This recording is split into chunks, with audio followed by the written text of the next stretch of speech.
On Jan 6th, Donald Trump first said that Prime Minister Modi is not that happy with him because he imposed 50% tariff on India for its purchases of Russian oil. I have a very good relationship with him. He's not that happy with me because, they're paying a lot of tariffs now because they're not doing the oil, but they are. They've now reduced it very substantially, as you know, from Russia. And the next day, US Senator Lindsey Graham set off alarm bells.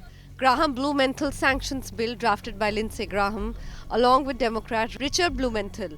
The bill, if passed, will allow President Trump to impose up to 500% tariff on countries buying Russian oil, warning of harsh trade penalties if purchases continue.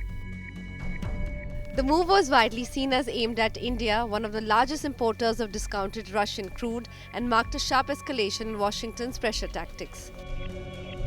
Amid the fallout, US Commerce Secretary Howard Lutnick has reignited a tariff war. In a podcast on January 8th, he claimed that a potential India-US trade deal failed to materialize because Prime Minister Narendra Modi did not call Trump. Lutnick said Trump was ready for negotiations, but the opportunity passed as the US moved ahead with other countries.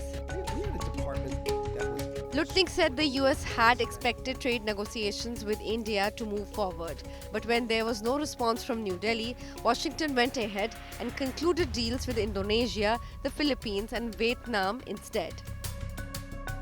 So I would negotiate the contracts and set the whole deal up. But let's be clear, it's his deal. Yeah. Okay? He's the closer. He does the deal.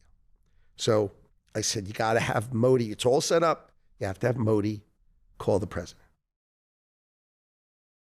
And they were uncomfortable doing it. So Modi didn't call. Wow. So that Friday left. In the middle of the next week, we did Indonesia, the Philippines, right? Vietnam. We announced a whole bunch of deals. Malaysia in that period. So we did these whole bunch of deals. So that's like, that staircase. and they were and because we negotiated them and assumed India was going to be done before them, I had negotiated them at a higher rate. So now the problem is the deals came out at a higher rate. Right. And then India calls back and says, oh, okay, we're ready. I said, ready for what? It was like 3 weeks later. I go, are you ready for the train that left the station 3 weeks ago? The tariff threats came at a sensitive time when India and the United States were still negotiating bilateral trade agreements, with multiple rounds of talks held through 2025 and plans for a framework to resolve existing tariffs still unresolved.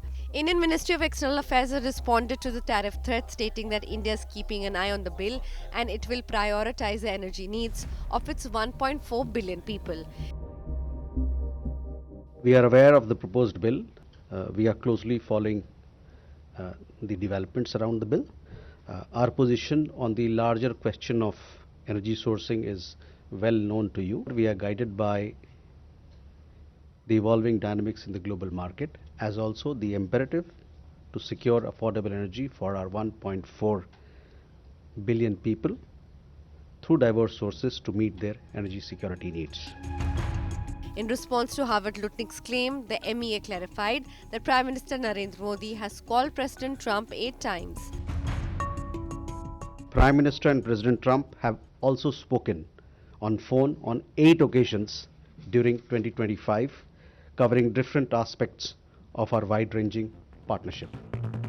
However, the tariff threat rattled Indian markets, with Dalal Street turning cautious and major indices slipping sharply. On January 8th, the Sensex plunged nearly 780 points, almost 1%, while the Nifty slid about 264 points as fears grow over punitive duties of up to 500%. Export-oriented shares saw heavy pressure and sentiment was dampened by foreign investors selling.